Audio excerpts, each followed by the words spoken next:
Donetsk s'est retrouvé sous les bombes et l'odeur de poudre à canon hier, alors que les combats s'intensifiaient entre forces ukrainiennes et rebelles pour le contrôle de l'aéroport et des quartiers adjacents. Le centre-ville de la capitale séparatiste, relativement épargné depuis quelques semaines, a aussi été frappé. Au cours des derniers jours, les Ukrainiens avaient reconnu que la situation était difficile pour les quelques soldats qui défendaient toujours ce bastion symbolique en ruine depuis longtemps.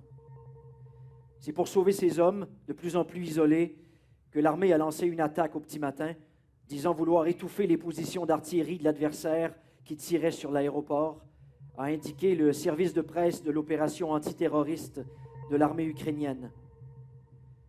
L'armée de Kiev a annoncé avoir perdu 4 soldats durant l'opération, qui s'est étendue à d'autres zones de la ligne de front.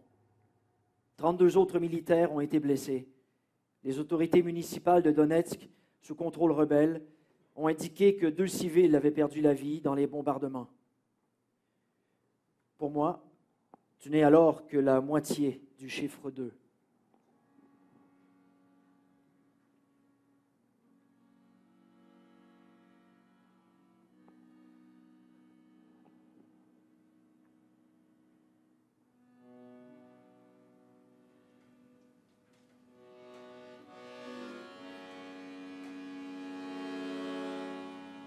Ton père Vladimir arrive. Il a l'air plus exténué qu'endeuillé. Il ne réalise probablement pas encore ce qui t'est arrivé. Ou peut-être l'a-t-il oublié pour quelques secondes. Il se met à me raconter son dimanche. Il était 8h10. Il revenait de son quart de nuit à la fonderie. Les roquettes ont commencé à tomber sur le quartier au moment où il sortait du minibus. Il a couru vers la maison. Quand il est arrivé, ta mère était coincée dans les décombres et hurlait. Ton frère Mika était encore conscient, mais un éclat d'obus s'était logé au milieu de son front. Son nez pendait. Ton arrière-grand-mère était prise dans les latrines de la cour. Elle avait survécu à une guerre mondiale. Elle s'en sortirait de nouveau avec une simple blessure à la jambe. Toi, tu étais caché sous les ruines du salon.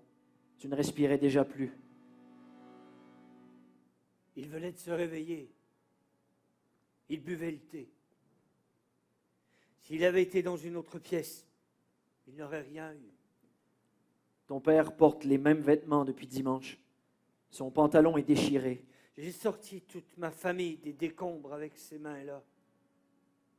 Elles étaient pleines de sang. Il fouille dans la poche de son manteau et en sort un carton de jus de pomme et une friandise.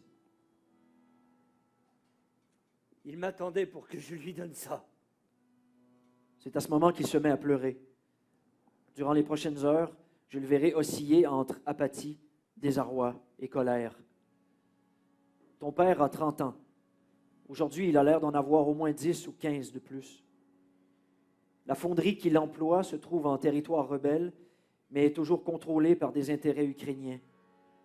Toute sa production est envoyée en Ukraine. C'est là que je paye mes impôts. Ça veut dire que j'ai moi-même contribué à assassiner ma famille.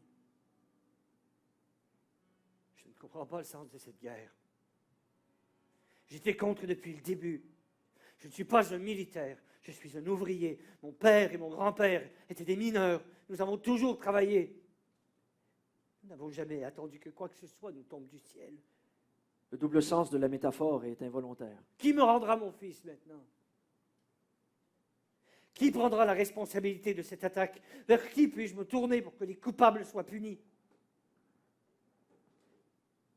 Qui voudra de ma famille maintenant avec ces 2 handicapés ?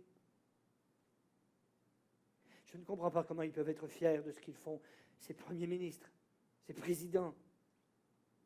Pourquoi ne veulent-ils pas simplement vivre comme moi ?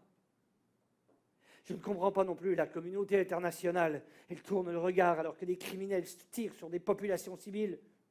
Vos gouvernements les aident à nous bombarder.